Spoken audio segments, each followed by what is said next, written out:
तरनो तरनो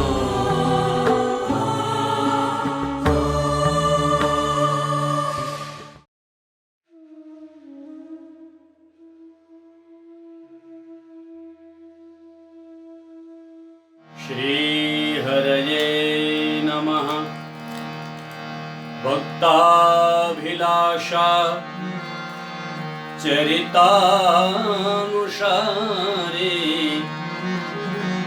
दुग्धादिचौर्येण यशो विदारी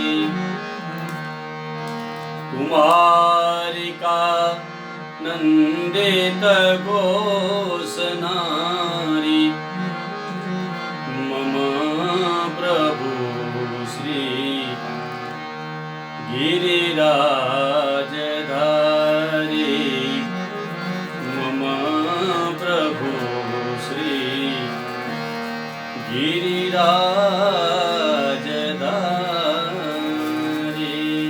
श्री गिरिराजधरन की जय। परम करुणा वरुणालय श्री हरि गोवर्धनोद्धार श्री प्रभु की परम अनुकंपा से पवित्र पुरुषोत्तम मास अंतर्गत चलती हुई ये सत्संग धारा में भगवत कृपा से और सद्गुरुदेव के अनुग्रह से आज हम हमारी जो वाणी है पवित्र करने के लिए हम आए हैं। भगवत गुणगान के साथ आज हमारा प्रधान विषय है अन्नकूट। कथा में अनेक बार सुने हैं कि श्री गोवर्धनोत्सव अंतर्गत ये अन्नकूट की भावना बताई गई है। ब्रजवासियों के द्वारा श्री कृष्ण को दिया हुआ जो भोग है वो भोग को ही प्रधान रूप में हम अन्नकूट से जानते हैं। लेकिन थोड़ा अनुसंधान लेते हैं कथा का। श्रीमद् भागवत जी में गोवर्धन लीला हम सब जानते हैं। भगवान ने इंद्र के मान भंग करने के लिए ये ब्रजवासियों के पास अन्नकूट करवाया। मुझे लगता है कि सबसे बड़ा कोई यज्ञ हो तो आज तक सबसे बड़ा यज्ञ यहां ब्रज में ये अन्नकूट हुआ है। एक ऐसा यज्ञ हुआ ब्रजवासियों के पास भगवान ने जो करवाया वो अन्नकूट से हम जानते हैं। हम सब जानते हैं कि भागवत जी में है शैलो स्मृति ब्रुवन भूरी कहकर भगवान श्री गोवर्धन में से प्रकट हुए। अपनी सहस्र भुजाओं से अपने हाथों से भगवान ब्रजवासियों को दिया हुआ भोग प्रभु आरोगने लगे। कतिपय लोग ऐसे कहते हैं कि इंद्र के लिए जो प्रति वर्ष जो भोग दिया जाता था, जो इंद्र याग करते थे, वो इंद्र याग का ही भोग ब्रजवासियों ने श्री कृष्ण के लिए ये रखा है। लेकिन हम तो कहते हैं कि ब्रजवासी न तो केवल इंद्र के लिए जो भोग बनाए हैं वो भोग भगवान श्री कृष्ण को धराते हैं, बल्कि स्वयं ब्रजवासियों ने श्री नंदराय वगैरह जो बड़े बड़े गोप थे उनकी आज्ञा से अपने अपने घर में जो सब प्रकार की 6 प्रकार की जो सामग्री यानी कि खट रस की सामग्री, खट रस की जो सामग्री बनाकर श्री कृष्ण को अपने हाथ से वो प्रसाद के रूप में, यानी कि ये भगवान को ये रसात्मक अन्नकूट के रूप में प्रकट किया है। वैसे तो सभी वैष्णवी पुराण, चाहे कोई भी पुराण ले ले हम वैष्णवी, सभी पुराण में गोवर्धनोत्सव की जो कथा है, कथा के अंतर्गत अन्नकूट का भाव बताया है। जब हम छोटे थे तब महापुरुषों के मुख से हम जब कथा सुनते थे तो बताते थे कि अन्नकूट का बहुत सा भाव कतिपय शास्त्रों में है। इतना ही नहीं, हमारे जितने जो कोश है, यानी कि जो शब्द कोश है, शब्द कोश में भी अन्न और कूट दोनों को अलग अलग बहुत से शब्द मिलते हैं। लेकिन यहाँ जो अन्नकूट का जो भाव है, अन्न माने के भात, जो पक्का हुआ जो भात होता है, वो पक्का हुआ भात के बनाए हुए जो ढेर था, इतना सारा सुंदर लगता था कि चाहे ब्रजवासियों को पर्वत की तरह लगता था। इसलिए ब्रजवासी कहते थे कि ये तो अन्नकूट हो गया। ये अन्नकूट की भावना ब्रजवासियों ने अलग अलग रूप से, अलग अलग प्रकार के खटा रस बनाकर श्री कृष्ण को जो धराया था। पुष्टि मार्ग में दो प्रकार से प्रकट होते हैं। एक प्रकार है कुनवारा, हम कहते हैं वैष्णवी परंपरा में कहते हैं कि एक भगवान को वही कुनवारा धराया जाता है और भगवान को अन्नकूट धराया जाता है। दीपावली के बाद कार्तिक मास में शुक्ल प्रतिपदा से लेकर एकादशी तक या तो पूर्णिमा तक हम श्री भगवान श्री कृष्ण को अलग अलग भोग धरा सकते हैं और वही भोग अन्नकूट के रूप में हम भगवान को समर्पित करते हैं। ज़्यादातर सारे बहुत पुराणों में कहीं न कहीं हमको अन्नकूट की भावना मिलती है।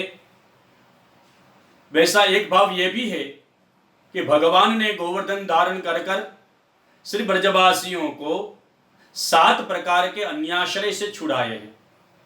वैसे हमने पढ़ा है 7 प्रकार के अन्याश्रय में देव अन्याश्रय, ऋषि अन्याश्रय, पितृ अन्याश्रय, आत्मा अन्याश्रय, आत्मीय पुत्रादि अन्याश्रय, वैदिक और पौराणिक जो 7 प्रकार के जो अन्याश्रय बताए हुए हैं पुष्टि मार्ग में, वो 7 प्रकार के अन्याश्रय को छुड़ाकर श्री ठाकुर जी ने ब्रजवासियों को अनन्याश्रय करवाया।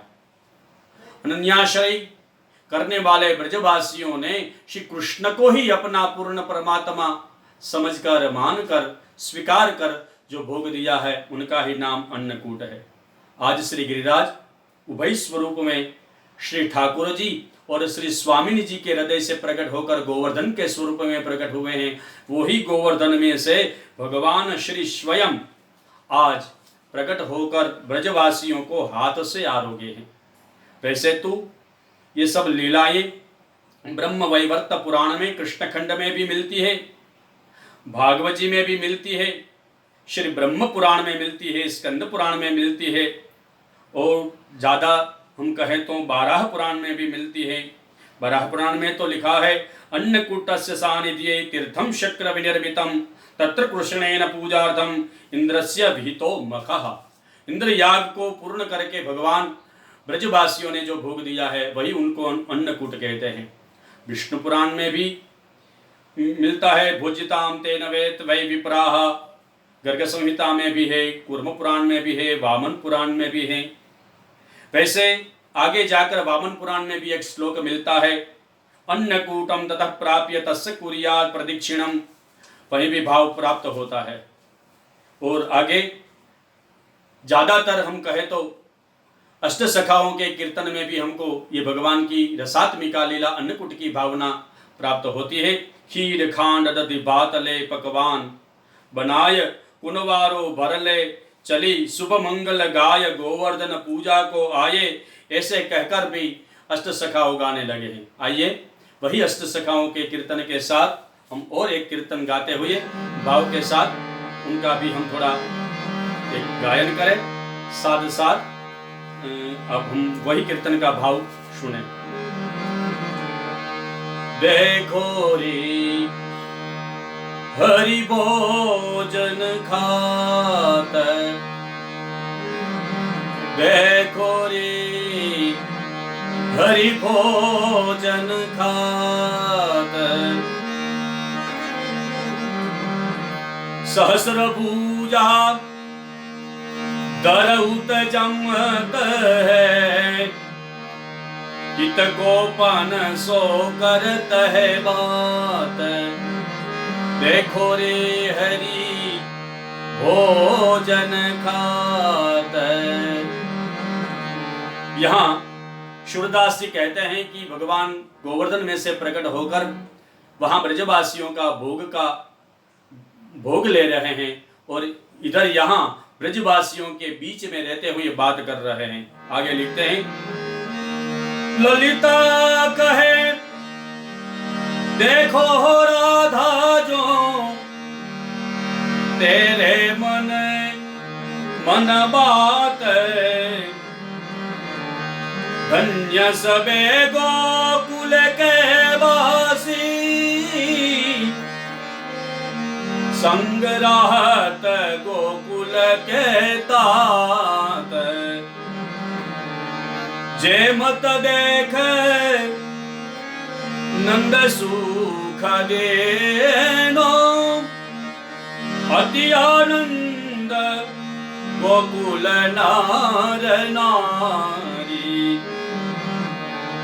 सूरदास स्वामी सुख सागर, सूरदास स्वामी सुख सागर, गुणयागर नागर देतारी।